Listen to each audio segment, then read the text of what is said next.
Fala, meu amigo. E aí, Tamo junto, papai? cara. E aí, tudo bem? Tudo ótimo, velho. Obrigado pelo teu tempo, obrigado por estar aqui com esse conteúdo que eu tenho certeza que vai abençoar muitas pessoas, muitas vidas. E, velho, a casa é sua, viu? A casa é sua, Ah, bota pra obrigado, quebrar, cara. eu quero estar aqui para aprender. Beleza? Gente, Obrigado, irmão. Obrigado queria dar as pelo boas-vindas convite. para todos vocês que estão aqui.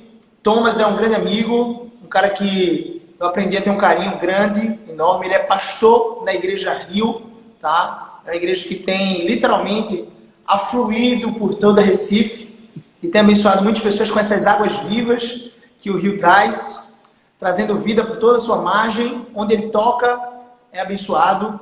E ele também é psicólogo, esposo da Carol e pai do Samuel. Samuel, que fez aniversário esses dias, não foi? Foi, anteontem. Legal. Quarta-feira. Quatro aninhos? 4 anos, cara. Boa, 4 boa, anos. boa, boa. Thomas, a casa é sua. A gente vai falar sobre o que hoje? Hoje o tema que você sugeriu e eu achei maravilhoso foi contentamento, cara. Então, tema pertinente para esses dias. Acho que vai ser fundamental para nós daqui para frente encontrar contentamento em Cristo Jesus.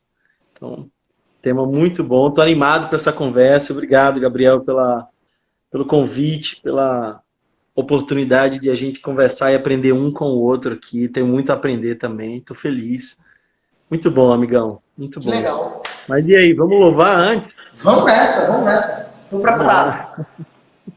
Tamo junto, cara. Vamos Qual é a nessa. música que a gente Eu vai sempre, cantar? eu tenho feito uma live toda noite às 9, né? E eu sempre faço alguns louvores. E eu vou tocar aqui pelo menos uns 2 ou 3 que são os meus preferidos, pode ser? Show. Vamos lá. Vamos nessa. Eu vou tocar talvez a primeira canção que eu queria tocar aqui é uma canção do Estênio Márcios, o meu compositor favorito.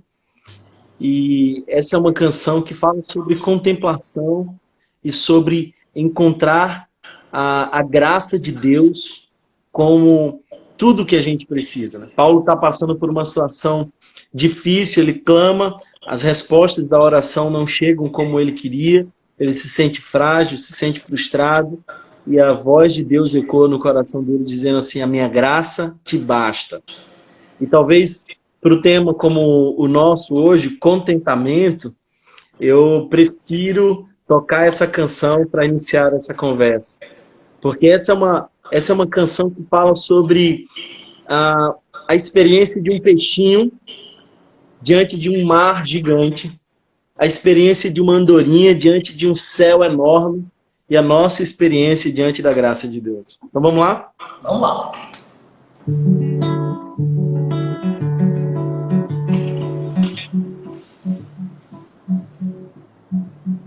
Diga, andorinha, você que já voou o mundo inteiro. Se houve um momento só, por cima de um continente, ou sobre qualquer cidade em que te faltou o céu, será que o infinito espaço ao teu redor é suficiente para voares livre e viver feliz. Diga, peixinho dourado, Senhor do vasto oceano, que brinca nas correntezas, se esconde em velhos navios, mergulha nas profundezas, sem nunca chegar ao fim. Será que os 7 mares que são teus tem bastante água para nadares livre e viver feliz? Puxa uma cadeira, minha alma, que eu quero te perguntar. Por que me roubas a calma e bota a tristeza no olhar? Vamos entrar num acordo, vida tranquila viver. Lembra daquilo que o mestre falou: A minha graça te basta. Yeah, yeah, yeah. Yeah, yeah, yeah. Yeah, yeah, yeah. Yeah, yeah, yeah. Yeah, yeah. Eu gosto desse refrão, Gabriel, porque os salmistas, em alguns momentos, eles falavam com a própria alma. Por que estás abatido, ó minha alma? Por que te perturbas dentro de mim? Espera no Senhor. Então, às vezes, quando nós estamos no caminho da insatisfação, que é essa contramão do contentamento, tudo que a gente precisa dizer para nossa alma é que a graça de Deus nos é suficiente. E esse refrão diz isso. Puxa uma cadeira, minha alma, eu quero te perguntar. Por que me roubas a calma e bota a tristeza no olhar? Vamos entrar num acordo, vida tranquila viver. Lembra daquilo que o mestre falou. A minha graça te basta. Yeah, yeah, yeah. Yeah, yeah, yeah. Yeah, yeah, yeah. Yeah, yeah, yeah. Yeah, yeah, yeah. Amém. Essa é uma linda canção, contentamento. Esse é o nome do tema de hoje, é o desafio do nosso coração e é o interesse de Deus para nós, contentamento. A canção diz assim, me diga, andorinha, se alguma vez faltou céu para você. E essa é uma resposta óbvia. Aí depois ele diz assim, me diga, peixinho dourado, já faltou mar para você? Você já conseguiu desvendar esses 7 mares? Claro que não. Aí o refrão diz assim, puxa uma cadeira, minha alma, que eu vou perguntar para você. Por que você me rouba a calma, põe uma tristeza no olhar? Você precisa lembrar que a graça de Deus é suficiente. Esse é o desejo do meu coração. Amém, mano? Não tem como a alma ficar inquieta depois dessa música, não. Não, cara, é demais. Vamos lá, vamos para a próxima. Vamos lá.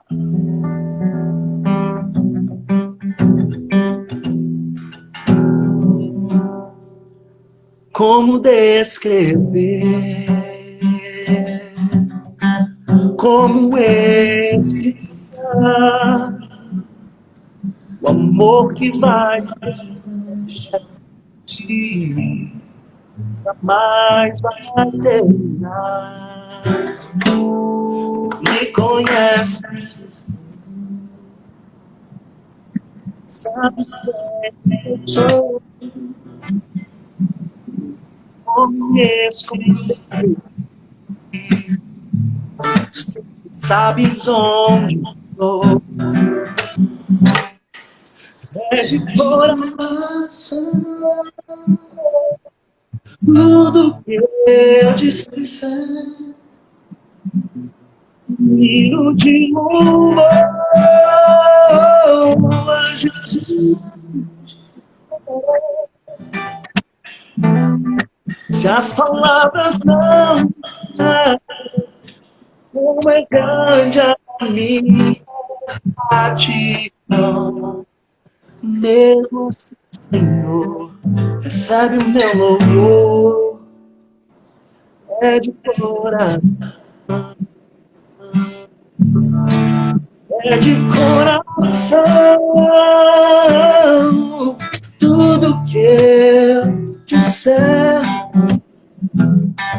O hino de louvor a Jesus de Nazaré. Se as palavras mostrarem como é grande a minha gratidão. Sabe meu louvor,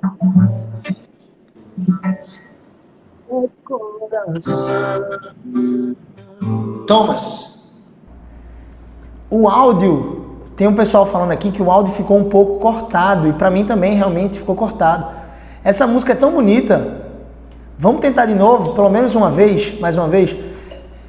Aqui pra gravação não pegou, ficou cortado, não sei se foi alguma coisa aí no microfone, se bateu alguma coisa no microfone. Como descrever? Como explicar o amor que tu vai de leste a oeste pra me resgatar?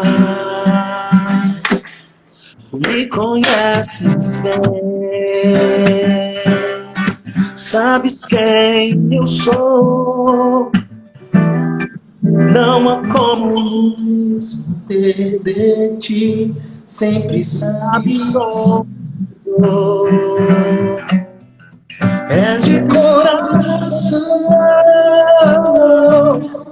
tudo que eu disser, no hino de louvor a Jesus de Nazaré.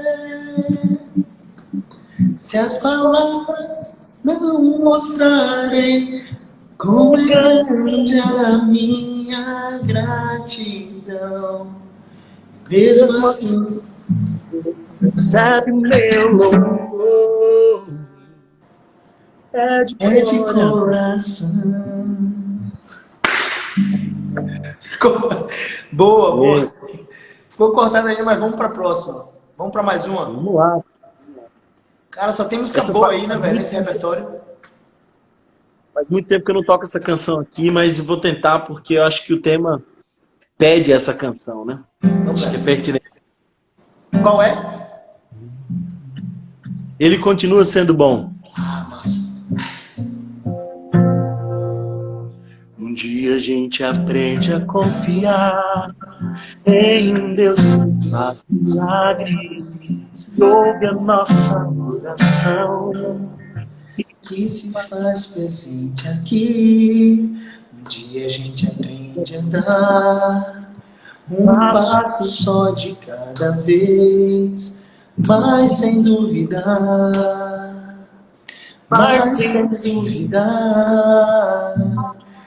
Ele continua sendo bom, Ele continua sendo Deus, Ele continua sendo bom, Ele continua.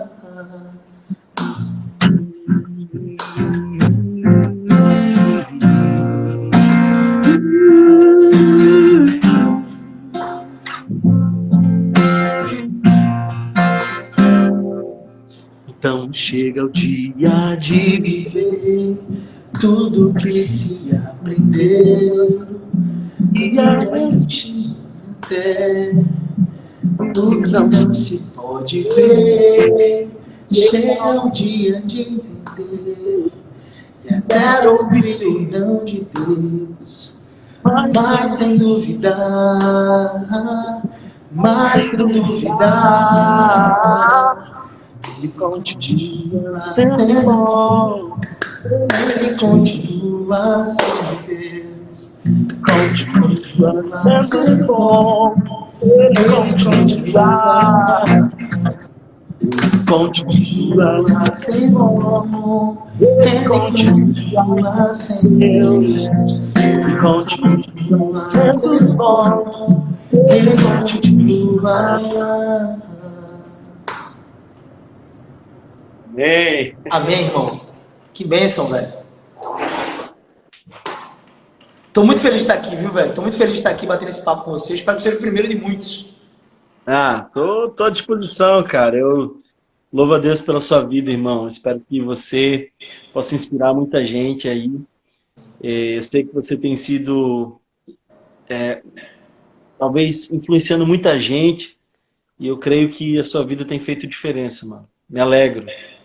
Que massa. Estou à disposição, conta comigo. Tamo junto. Vamos lá, vamos falar sobre contentamento, né? Thomas, eu pensei assim, velho. Qual é a raiz do contentamento? que para a gente conhecer o contentamento, para a gente se preencher de contentamento, para a gente transbordar de contentamento, a ponto de outras pessoas que estão ao nosso redor desfrutarem do nosso contentamento, serem abençoadas com o nosso contentamento, eu creio que a gente precisa conhecer a raiz, né? Algo que aconteceu, por exemplo, com Jó, que bendisse a Deus quando perdeu todos os seus filhos, quando recebeu a notícia de que tinha acontecido uma catástrofe na sua família, ele disse: Deus deu, Deus tomou, bendito seja Deus. Acho que é essa matrizinha que a gente precisa cultivar, essa semente, que é como um carvalho, uma árvore frondosa, né? O que é que tu acha? Eu acho essa uma ótima pergunta, mas se você me permite, deixa eu te fazer uma pergunta também. O que é contentamento, né? Boa. Na filosofia, a gente, antes de iniciar uma conversa, define os termos. Então, vamos definir o termo do contentamento. O que a gente está falando quando a gente fala contentamento? Para você, o que é contentamento, Gabriel? Eu diria que vem de contente, né? Ou seja, você está feliz com o que tem, satisfação plena. Eu acho que vem daí. Satisfação plena. Você não reclama, você não tem tempo para reclamar, você está muito feliz. Legal, legal. Cara, a raiz de contentamento pode ser uma raiz diversa, porque o contentamento não é só uma experiência do cristão, mas eu acredito que a raiz mais profunda é aquela que é a conhecimento de Deus, contentar-se em Deus. Então, o contentamento tem muito a ver com onde eu ponho o meu sentido. E como você mencionou aí, em Jó, nós vemos que todas as experiências de plataforma de sentido para as pessoas foram removidas. Por exemplo, Jó perdeu 7 filhos e 3 filhos. Ele perdeu uma boa parte da sua família. Para muitos, essa é a fonte de contentamento.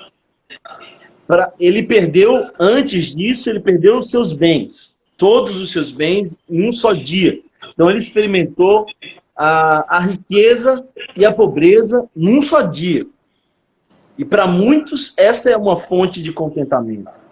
Então, ele perde o apoio da sua esposa, que sugere para ele o suicídio. Ele perde o reconhecimento das pessoas, porque agora os seus amigos chegam e o acusam. Então, parece que a história de Jó é a história de um homem que perdeu todas as razões para se contentar-se, mas ele tinha uma raiz mais profunda. O contentamento de Jó era um contentamento tão profundo que ele diz assim: Deus, ainda que tu me mates, em ti esperarei. Então, Nietzsche fez a afirmação: Deus está morto com muito menos. Mas Jó, no meio do seu sofrimento mais terrível, ele diz: bem sei que o meu Redentor vive e por fim se levantará. Então, o ser humano pode projetar o seu contentamento em diversas experiências de vida.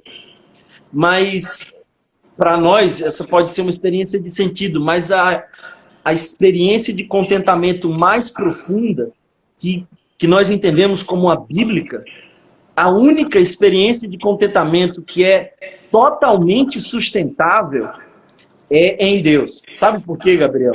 Porque quando a gente projeta nosso contentamento em alguma coisa que a gente pode perder, nós precisamos manter.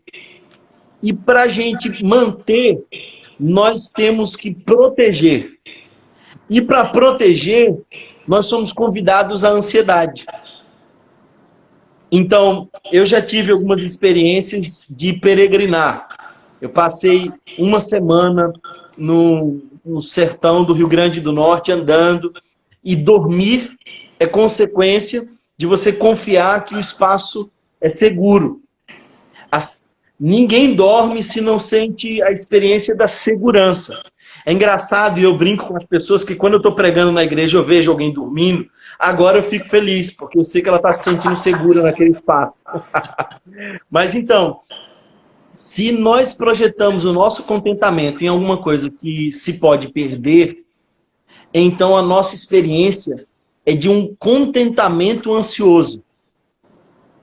Mas ninguém pode nos roubar a fé. Ninguém pode nos roubar a experiência com Deus. Ninguém pode nos roubar essa intimidade. A gente não pode perder isso. Por isso que eu gosto da fé reformada, porque ela diz que em Cristo Jesus nós temos segurança.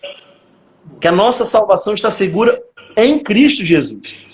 Por isso eu posso descansar e saber que o meu contentamento mais profundo é em Cristo Jesus. Então, quando nós estamos falando sobre contentamento, nós, do ponto de vista bíblico, estamos falando sobre alegrar-se nele. Salmo 23, para muitas pessoas, é uma promessa de satisfação. E, infelizmente, as pessoas leem o Salmo 23 como quem diz assim, o pastor vai me dar tudo o que eu preciso. Mas não é bem isso. O pastor não vai me dar tudo o que eu preciso. O pastor é tudo o que eu preciso. O Salmo 23, verso 1, não é, portanto, uma promessa de satisfação. É uma afirmação de contentamento. Ele é o meu pastor e nada me faltará. Nada falta, embora tudo falte. Porque nele nós temos tudo. Quando nós observamos a nossa geração, a nossa sociedade, nós percebemos que a nossa sociedade é a sociedade dos descontentes. Nós temos um descontentamento crônico na nossa geração. A psicologia fala que nós somos seres faltantes. Então, nós frequentemente temos a experiência de buscar algo mais. E aí, quando a gente recebe aquilo que nós achávamos que faltava, nós percebemos que nós não temos a experiência do preenchimento.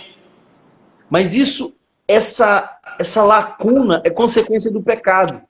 Por que eu estou dizendo isso? Porque nós observamos o mesmo fenômeno em crianças. Ontem eu estava com a minha sobrinha aqui, e a minha sobrinha e o meu filho estavam brincando. E a minha sobrinha queria, para ser feliz, o brinquedo que o meu filho estava usando. Então meu filho dava o brinquedo para minha sobrinha e ia para um outro brinquedo. E imagina só, a minha sobrinha já não queria mais aquele brinquedo que antes era o objeto do desejo. Ela queria agora o outro. Há um filósofo francês chamado René Girard, e ele fala que é essa base da violência. E ele vai explicar isso fundamentando, embora não seja confessional, ele não é cristão, mas ele vai dizer que lá nos mandamentos diz sobre contentamento. Onde é que está nos 10 mandamentos sobre contentamento? Uma boa pergunta essa. Na segunda tábua, como um todo, não desejarás a mulher do próximo. Opa, legal. Ali é uma aplicação prática de contentamento. Contente-se. Porque, no fundo, querido irmão, nós estamos vazios porque não encontramos em Cristo, muitas vezes, a única razão do nosso contentamento. E aí a gente vive aquela experiência de Jeremias, capítulo 2, verso 13. Nós somos essas cisternas rachadas que não retém água. Essa experiência do vazio existencial. Observa esses políticos que são presos porque foram corruptos. Eles não eram pobres, eles não precisavam de mais, mas eles não tinham contentamento. Efésios vai dizer, aliás, Eclesiastes sugere uma cena do absurdo. Olha só que coisa interessante. Salomão, já em fase avançada da sua vida, fazendo uma pesquisa existencial, porque Eclesiastes é um livro filosófico, né? Ele está pensando o que tem sentido debaixo do sol, e ele vai descrever uma cena do absurdo. E ele diz assim, eu vi um outro absurdo debaixo do sol. Um homem que trabalhava sem parar, solitário, e não se contentava. Ele não parava. Essa é a cena do absurdo que nós estamos vivendo na nossa sociedade. Então, esse cara que não tem com quem compartilhar, isolamento, que não para, esse ritmo frenético, Porque o descanso é mandamento. Nós E precisamos. para descansar, nós só descansamos quando nós confiamos. Então é uma experiência de confiança.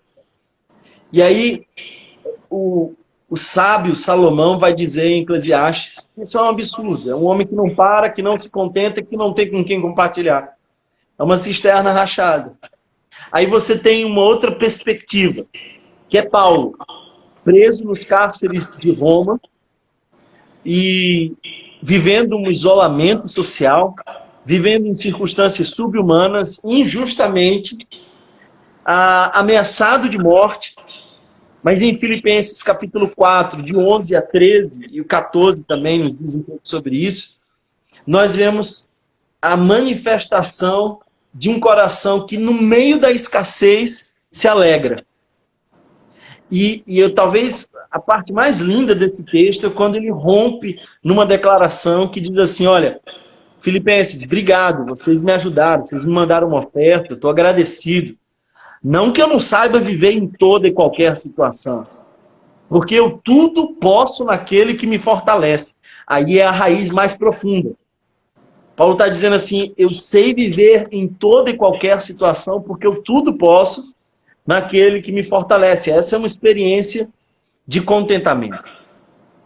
Paulo alegra-se em toda e qualquer situação, porque o contentamento é uma espécie de alegria supracircunstancial, ultracircunstancial. A gente não está feliz. O contentamento é estamos felizes apesar de.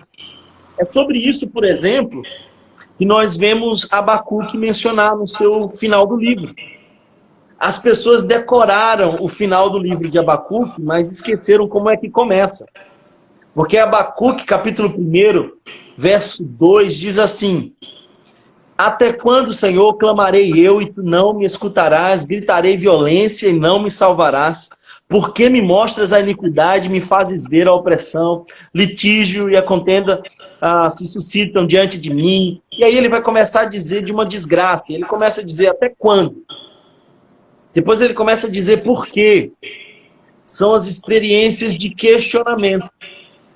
Aí, durante o capítulo 1, 2, Deus está tratando o coração de Abacuque. O livro de Abacuque aponta para um coração de um profeta que está sendo tratado. E aí aparece a expressão marcante, o justo pela fé viverá, que nós vemos em Hebreus também, capítulo 11. E aí no final ele diz assim, ainda que a figueira não floresça, que não haja produto na vide, os campos não produzam mantimento, as ovelhas sejam arrebatadas do aprisco, ele descreve o caos. Aí ele diz, eu, todavia, me alegro no Senhor. Isso é contentamento. Isso é contentamento. O caos está instalado, a pandemia, você perdeu o emprego, você perdeu as fontes de renda, você não tem mais onde se apoiar, o caos está instalado, você está doente, uma pessoa que você amava morreu, o caos está instalado. Eu, todavia, me alegro no Senhor. Isso é contentamento. Contentar-se na beira da piscina é maravilhoso. Com a aguinha de coco. Mas eu queria ver a gente se contentar na beira do abismo. O não temerei mal algum, do Salmo 23, é uma experiência de quem confia. E confia porque se contenta em confiar.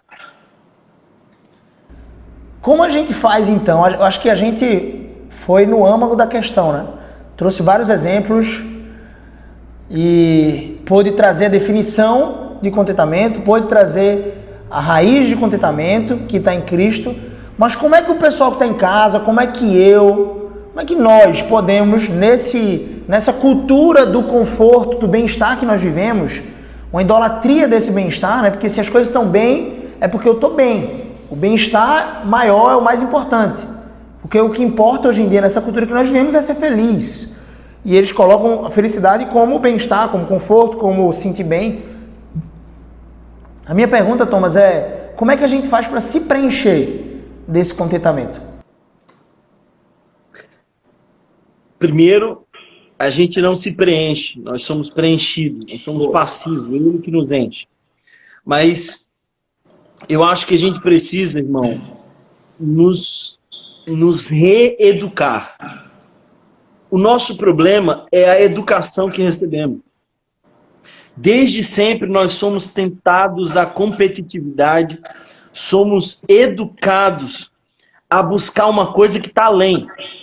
O cara entra numa escola e aí ele ouve a professora dizer que quando ele chegar numa determinada série, aí é que finalmente ele vai ser gente. E aí ele chega naquela série e outra professora diz que ele precisa terminar o ensino médio para ser gente. Aí quando ele chega no final do ensino médio, outra pessoa diz para ele que ele tem que fazer faculdade para ser gente. E depois que ele termina a faculdade, ele tem que ter um emprego para ser gente. Só que ele entra de estagiário e ele descobre que ele não é gente. E a gente está sempre buscando alguma coisa. Nós estamos sempre tentando encontrar. E aí Salomão vai dizer que é como correr atrás do vento. Deixa eu te dizer uma coisa. Como é que a gente está educando os nossos filhos? Porque, por exemplo, quando Paulo está escrevendo a Timóteo, e ele vai falar sobre dinheiro, e ele vai dizer que há um grande perigo em contentar-se no dinheiro. Aí ele traz uma expressão que eu acho lindíssima, porque ele diz assim: tendo sustento e com que vestir. Em outras versões diz assim: tendo o que comer e o que vestir, estejais contente. Será que você tem coragem de dizer isso para o seu filho? A gente diz o contrário. A gente diz: meu filho, um dia você tem que ir além, você nasceu para brilhar, você tem que impactar o mundo, você tem que fazer. Eu projeto, o meu filho já nasceu empacotado com as minhas projeções, eu quero que ele vá muito além, eu quero me realizar nele. Olha como a nossa educação é adoecida. Será que a gente teria como ensinar para os nossos filhos: filho, se você tem o que comer e o que vestir, fica contente. Então nós precisamos fazer uma desconstrução, cara. Por exemplo, o pecado da inveja ele nasce num chão onde não tem contentamento. O indivíduo que inveja alguém é um indivíduo que não conseguiu encontrar as virtudes do contentamento. Então, a gente vai medindo a felicidade pela comparação. Quer ver uma coisa? Vou dar um exemplo. Vou te dar um exemplo, Gabriel. Você é contratado por uma empresa e você começa a fazer um excelente trabalho e você ganha 10 mil reais. E aí o chefe te chama e ele diz assim: olha só, Gabriel, eu vou te dar um aumento porque você é muito excelente.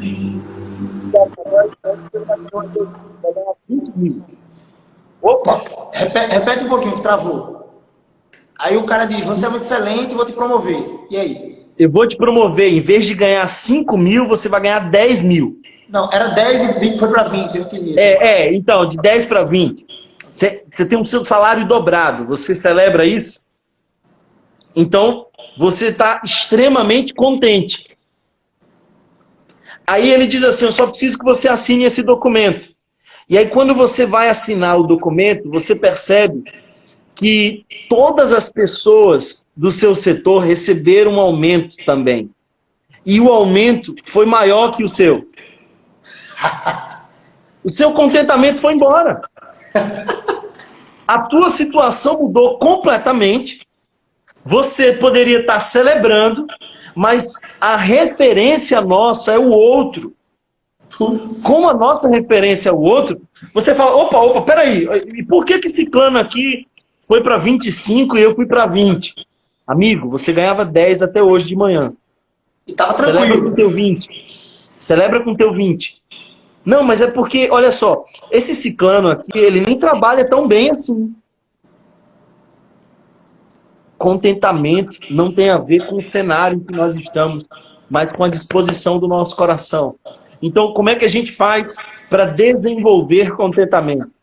Primeiro, a gente precisa rever a nossa educação. Nossa alma foi educada para não se contentar-se. Luiz Felipe Pondé, filósofo, e eu não estou falando de um teólogo cristão, eu não estou falando de alguém que está dentro dos ambientes religiosos, aliás, alguém muito ácido, crítico. Ele disse o seguinte, ele disse que a ganância é o motor propulsor desse movimento de coach que nós conhecemos. A ganância é o motor propulsor do coach, nesse modelo conhecido. E nós temos hoje a teologia coach. A teologia da prosperidade é uma das adaptações mais pobres, onde nós temos a ganância como um impulso maior. Eu procuro Deus porque eu não estou satisfeito. Eu quero Deus para mudar a minha realidade. Então, eu não vou para a igreja dizendo, Deus, o que você espera de mim? Eu vou na igreja dizendo o que eu espero de Deus. Entende a diferença? Sim. Por que a gente vai para a igreja? A gente vai para a igreja cultuar, a gente vai entregar, a gente vai dizer para Deus, eis-me aqui. Mas a maioria hoje da comunidade cristã, inspirada por essa ganância que ganhou formas teológicas, a gente vai para dizer o que nós esperamos de Deus. Então, a gente precisa mudar radicalmente. Eu vou dar uma definição aqui, Gabriel, sobre felicidade. Vai me orientando no horário aí, que eu não estou vendo aqui não. Tranquilo, a gente está a 40 minutos, faltam mais 20, mas a vontade é de passar a madrugada aqui. Tranquilo. Faltam mais 20 aí, mas dá tempo, vamos lá. Como é que a gente acha felicidade, cara? Porque esse é o segredo que todo mundo quer saber. Onde é que está a felicidade? Felicidade é quando a gratidão e o contentamento dão as mãos. Gratidão e contentamento. É dizer, Deus, eu já tenho o suficiente. E eu sou grato pelo que eu tenho. Felicidade. Felicidade é quando a gratidão e o contentamento dão as mãos. Por isso, Paulo pode dizer, em circunstâncias terríveis, posso viver em toda e qualquer situação. A filosofia lá fora, filosofia de vida foi reduzida a ter, juntar, ostentar, proteger e morrer. Terrível. Isso parece que é uma vida significativa, né? Vida significativa é isso.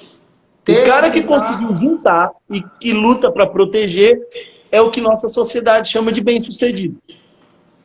Ele perdeu as duas esposas, os filhos nem o reconhecem, mas ele tem, ostenta, protege, e aí ele é bem-sucedido. Sabe, o que eu acho que a gente precisa para encontrar contentamento? Primeiro, eu acho que a gente precisa fazer a diferença entre necessidade e desejo. Né? Então, nós precisamos fazer a diferença entre necessidade e desejo. O que realmente nós precisamos? Aí Paulo é absolutamente radical. Ele diz assim, se você tiver o que comer e o que vestir, estejais com isso satisfeitos. O que nós precisamos? Jesus disse para Marta, pouco é necessário. O que nós precisamos? Alguém procura Jesus e Jesus diz assim, olha, eu não tenho onde inclinar a minha cabeça. O que nós precisamos? Se a felicidade mora em ter, os pobres estão condenados à infelicidade. Mas se a felicidade mora no contentamento, os pobres podem ser, paradoxalmente, muito mais ricos em felicidade do que muitos ricos que são tão pobres que só têm dinheiro.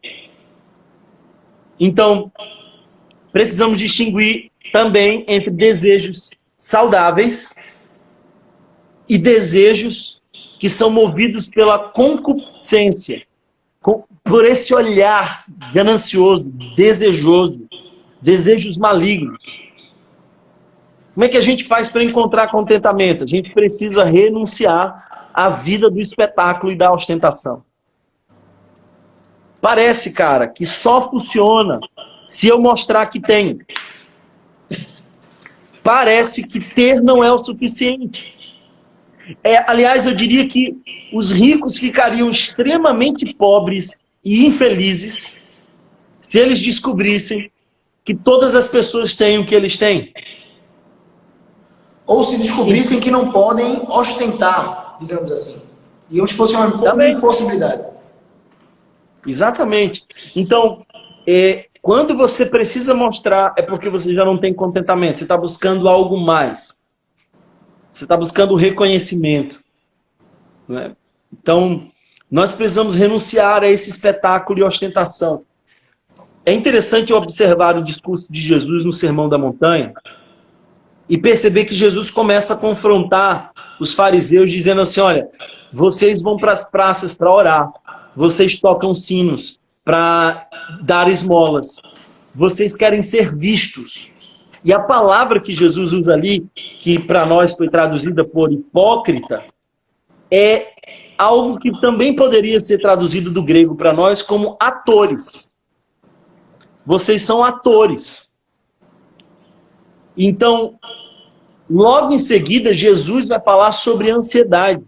Jesus está falando contra os fariseus que viviam num grande teatro, vivendo uma peça de ostentação, e em seguida ele começa a falar sobre ansiedade. Por quê? Porque quando você vive para plateia, você precisa agradar e ser aplaudido, e ser reconhecido. Você quer ser celebrado. Você quer que a plateia te diga que você tem valor. Uma das coisas mais lindas é quando Deus diz para Jesus, ainda antes de ele fazer qualquer milagre, ele não tinha feito nenhum prodígio, maravilha. O Espírito Santo vem e ouve-se a voz dizendo, tu és meu filho amado em quem eu tenho prazer. Dali por diante, o Espírito leva para o deserto e o Senhor Jesus é tentado. E a primeira tentação do diabo, depois de 40 dias de escassez, se tu és filho de Deus, transforma essa pedra em pão. Parece que o diabo está trabalhando até hoje para nos convencer de que nossa identidade está diretamente associada à nossa produtividade. Isso é o inferno. Eu não sou o que produzo, por isso eu posso descansar. Por isso a quarentena não mexe na minha identidade. Porque se eu produzir, eu sou filho de Deus. Se eu não produzir, eu sou filho de Deus. Rapaz, eu vou até pedir para tu repetir isso. Pega essa chave aí, galera. Pega essa chave que tu falou agora. Já foram algumas aí. Tem gente escrevendo aqui nos comentários, né? Algumas frases que você tem dito. E eu acho bom isso porque faz com que a gente assente na mente o conteúdo. Mas repete essa do Jesus recebeu ali no Rio Jordão, quando ele sai das águas, o Espírito Santo em forma corpórea de pomba desce sobre ele e uma voz do céu diz, tu és meu filho amado em quem tenho prazer. Ele vai para o deserto conduzido pelo próprio Espírito com o fim de ser tentado por Satanás. Então ele passa 40 dias ali de escassez, sem comer nada, só tomando água e chega na exaustão das suas forças. Satanás, que o tentou em todas as coisas, tenta ele numa coisa específica que é a produtividade, é isso? Caramba, como isso fala comigo, velho? Impressionante. Repete isso aí, por favor. É como se o diabo estivesse dizendo assim, se você você tem que fazer. Se és filho de Deus, transforma essa pedra em pão. Mostra o que é. Mostra o que é. Faz. Você tem que parecer. Me dá provas. E é interessante porque o batismo tem a ver com identidade. Nós somos batizados em Cristo para assumir uma nova identidade. E o diabo vem testar o nosso batismo de identidade, dizendo que nós somos aquilo que nós fazemos, aquilo que nós temos, ou aquilo que dizem a nosso respeito. E aí o produto disso é medo, ansiedade, pavor, descontentamento, inveja, assim ou não? Exato, com certeza. Então Jesus diz assim, olha, é da boca de Deus que eu recebo o meu contentamento. É em Deus que eu tenho a minha afirmação. E o mais lindo de tudo, cara, é que poucas pessoas percebem o final, mas quando o diabo vai embora frustrado porque foi vencido pelo batismo de Jesus, que era verdadeiro e ele era o Filho amado, os anjos vêm e o servem. E eu queria estar ali para ver aquele banquete. Porque o contentamento é seguido da provisão de Deus. Porque eu me contento... Pega essa chave, galera. O contentamento é seguido da provisão de Deus. Boa. Olha para o povo de Israel. Não peguem para o próximo dia. Eu preciso me contentar com o que eu peguei hoje. Eu preciso confiar que Ele é comigo. Então, quando eu não tento acumular, quando eu me contento com o que recebi, no dia seguinte, tem novo maná de Deus para mim. Boa. Então, irmão, eu acho que nós precisamos, de fato, reconhecer que a nossa relação com Deus é o nosso tesouro. A gente precisa ser transformado pela renovação da nossa mente. Nós não somos o povo que se alegra em receber, nós somos o povo que se alegra em dar. O nosso referencial morreu doando-se numa cruz. Nos chamou para carregar uma cruz e para negar a nós mesmos.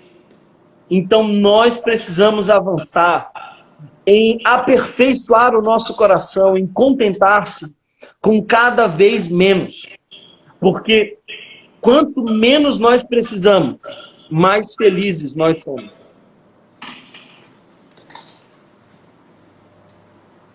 Não sei se você quer falar alguma coisa, eu tô achando que eu tô falando demais, cara.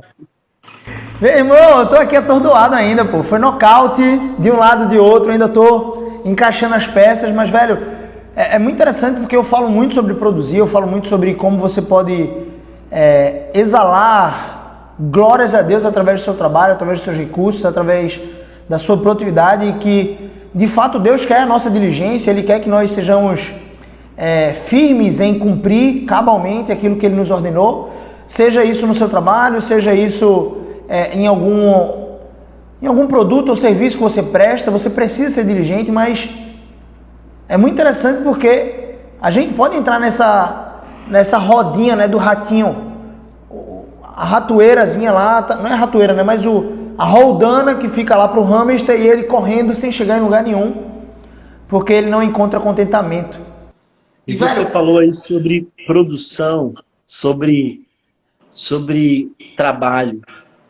Bem, eu acho que quando nós entendemos o Evangelho, muda tudo para o lado de dentro, mas às vezes para o lado de fora é imperceptível. Eu explico o que eu quero dizer. Um dia eu saí de casa e antes de sair eu vi o meu filho brincando na sala.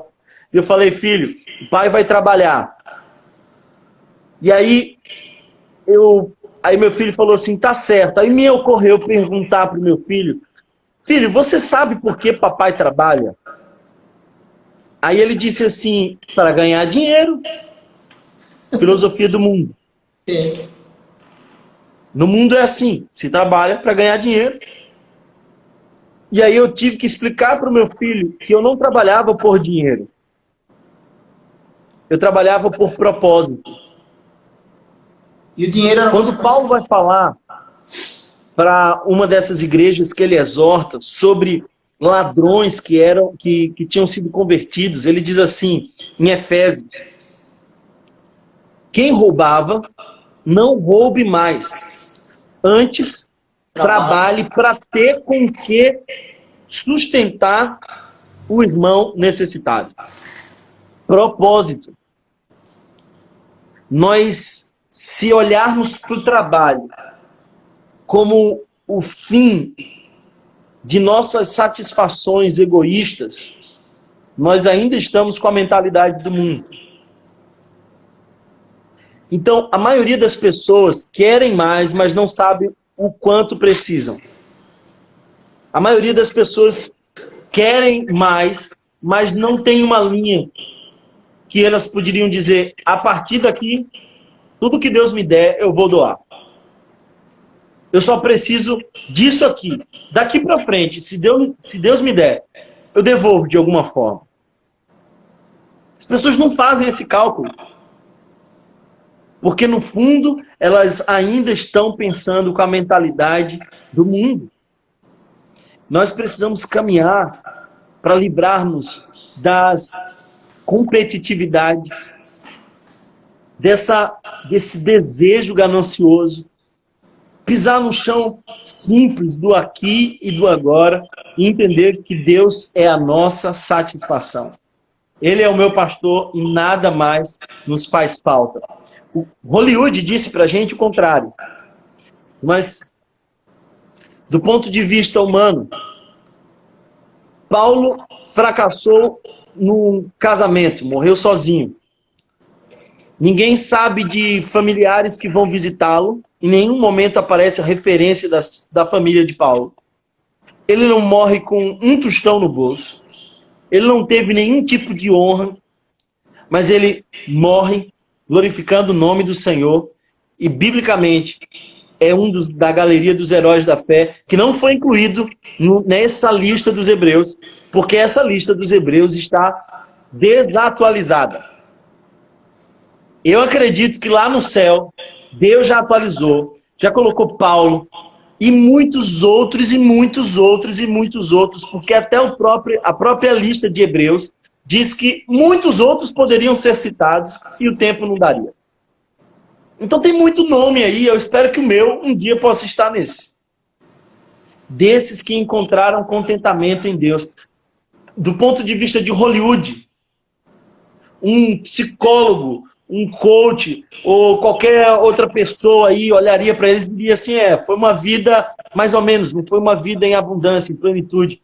Mas Paulo, Cristo, os apóstolos, os discípulos da igreja primitiva, todos eles, queimando vivo, por amor ao Senhor Jesus, martirizados, viveram uma vida abundante porque tinham contentamento em Deus.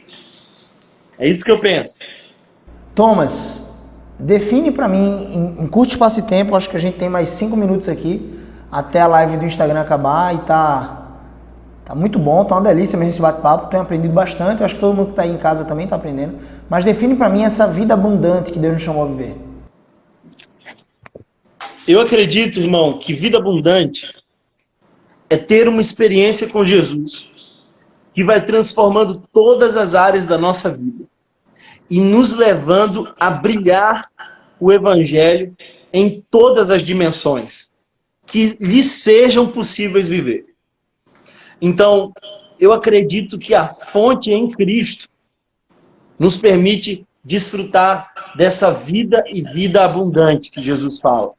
Mas isso precisa ser visto a partir dos óculos de Cristo, não a partir de uma análise fria de alguém que vê de fora. Vida abundante é ter tudo o que você precisa e precisar só de Jesus. Boa. Vou repetir. Por favor, pega essa chave aí, galera. Pega essa chave aí. Deixa a galera pegar essa chave aí. Anota isso, grava isso. Eu gostei dessa definição. Vida abundante é ter tudo o que você precisa e saber que você só precisa de Jesus. Bênção. Bênção, galera. Alguém mais foi impactado aí ou só eu? Thomas, velho, que delícia de papo, velho. Que Deus continue te usando, meu irmão. Com ousadia, com entendimento, com sabedoria, com graça, com unção. Né? Unção de 1 João capítulo 2 lá, que diz que nós recebemos do Espírito um entendimento das coisas que Jesus realizou por nós. Que Ele continue abençoando a sua família e te fazendo ter uma vida abundante em todas as áreas, provendo para você tudo que você precisa e te deixando cada vez mais presente para saber que você só precisa de Cristo Jesus. Gravei, viu? Gravei. Gente, é isso, tá? Não deixem de seguir o Thomas. @TT. Não, é T Thomas. T Thomas Souza. Com Z ou com S? S-O-U-Z-A. S-O-U-Z-A. Ok, Souza, com Z, né? E, Thomas, você tem canal no YouTube? Canal da Igreja Rio, por enquanto. Entra lá no canal da Igreja Rio, vai ter as pregações, vai ter tudo lá. Não deixe de se inscrever também no canal Gabriel CBO. Lá você vai encontrar algumas playlists, alguns cursos gratuitos também. Então, Gabriel CBO, segue lá também no YouTube. Se inscreve no canal, se inscreve no canal da Igreja Rio também. E é só questão de tempo, viu? Porque eu ou você já tinha criado esse canal aí. Eu gravo assim, gente, na horizontal, e eu pedi para Thomas fazer essa gentileza de gravar também comigo na horizontal, porque eu pego esse vídeo, eu baixo um aplicativo no computador e eu subo lá para o YouTube. Então esse mesmo vídeo aqui vai estar lá no canal do YouTube Gabriel CBO e eu posso passar para o Thomas se ele quiser postar em algum outro canal. Como ele produz live todos os dias, né, aqui no Instagram, de 9 horas, então fica ligado, né, ativa as notificações, coloca o seu despertador para 8h58, 9 horas em ponto, geralmente ele entra, é uma bênção, começa com louvores, traz uma palavra do Senhor e... se depender de mim, ele vai abrir o canal do Instagram o canal do YouTube dele hoje. Tu ora pra gente terminar rapidinho, que já falta 1 minuto e 55 segundos. Obrigado, Jesus, pelo coração do Gabriel, pelo nosso encontro e porque em Ti nós temos contentamento. Abençoa cada pessoa que está nessa live e eu oro, Senhor, pelo mundo inteiro, para que eles possam, no meio dessa crise, reconhecer que em Ti nós temos vida abundante. Fica conosco, em nome de Jesus. Amém. Amém. Deus te abençoe, irmão. Cheiro no coração de todo mundo aí. Valeu. Bom, um abraço. Tamo junto. Tchau, tchau.